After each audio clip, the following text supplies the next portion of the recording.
was diagnosed with a chemical imbalance, manic depression. They diagnosed me with having ADD. He told me I had conduct disorder. ADHD. Mild depression. Major depression. Manic depressive. Borderline personality disorder. Compulsive disorder. Anxiety. Depression and schizophrenia. ADHD. Sleep disorder. Identity problem disorder. There's no such thing as mental disorder.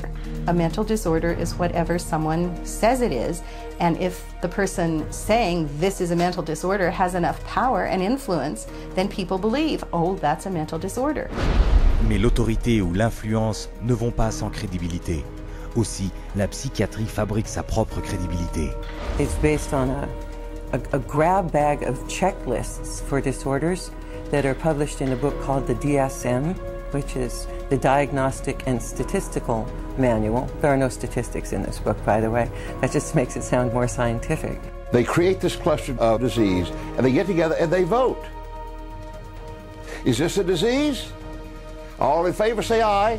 It's marketed as a scientifically based document.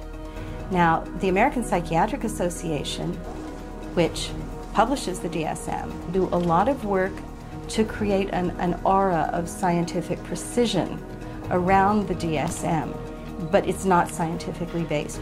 Depuis la première édition du manuel diagnostique et statistique, DSM, le nombre de troubles mentaux votés et ajoutés à ce manuel psychiatrique est monté à 374.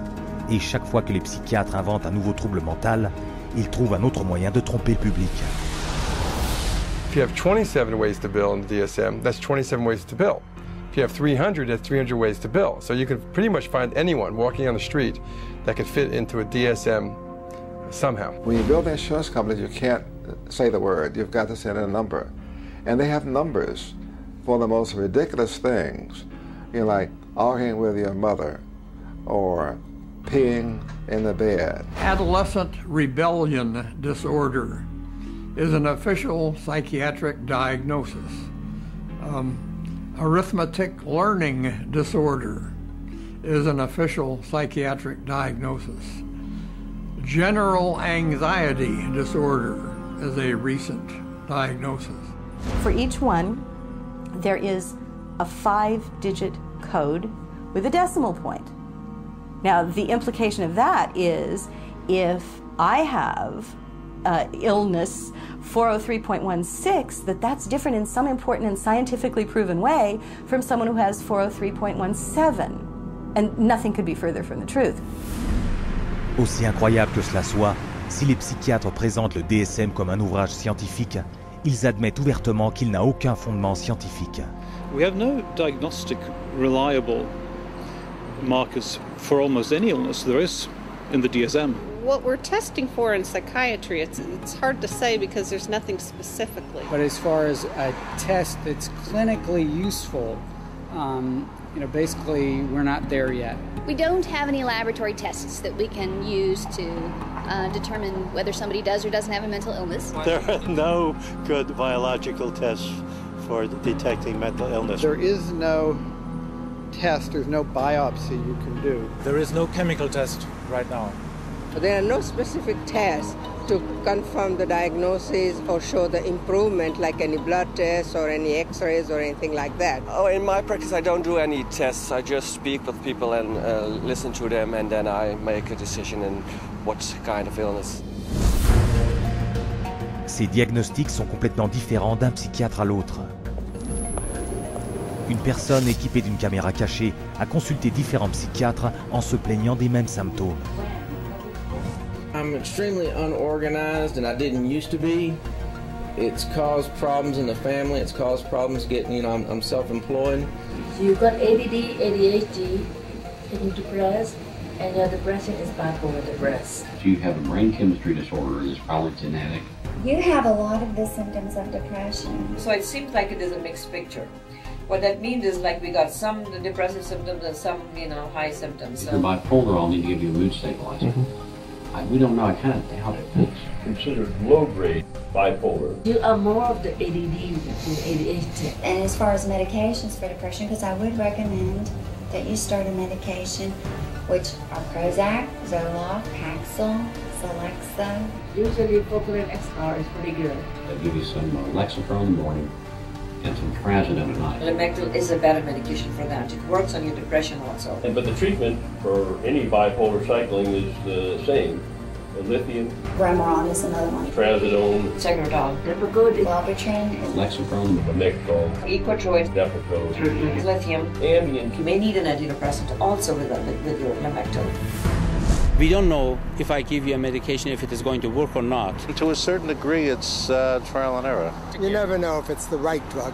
How many people have I cured? Well, there are no real cures right now in psychiatry. I have cured none of my patients. We're always challenged by our lack of knowledge. I mean, in fact, we don't know what the causes of mental illness are. Most mental illnesses, we do not know the cause. Of course, it would be nice to know exact reasons of disorders, but maybe in the future. I'm the Director of Research at the American Psychiatric Association. We don't know the etiology of really any of the mental disorders at the present time.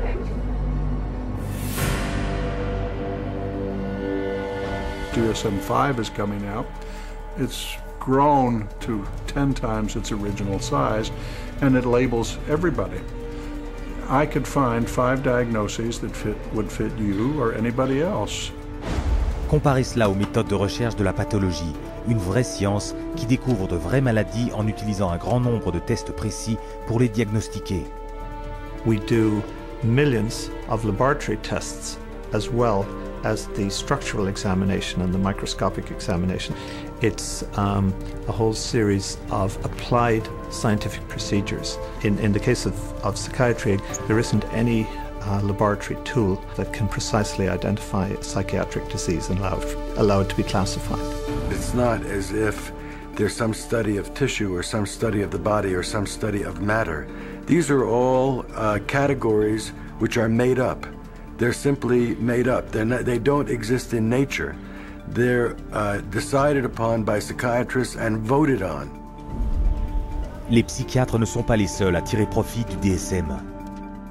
Chaque diagnostic psychiatrique s'accompagne d'un psychotrope.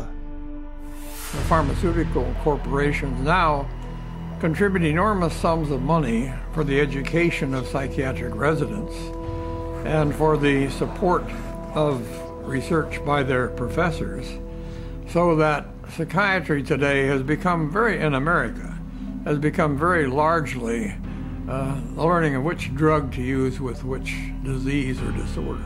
We need to make sure that we understand the very close interactions among the American Psychiatric Association with its DSM, the pharmaceutical companies, who love the fact that every time there's a new edition of the DSM, there are dozens more categories in there, and so more conditions for the drug companies to say, oh, we've got a pill for that.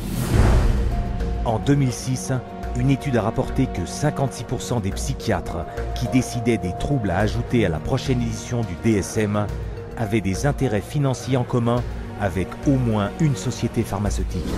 Aujourd'hui, nous en voyons les conséquences. Une avalanche de psychotropes destinés à des troubles inventés et cautionnés par un diagnostic arbitraire figurant dans le DSM.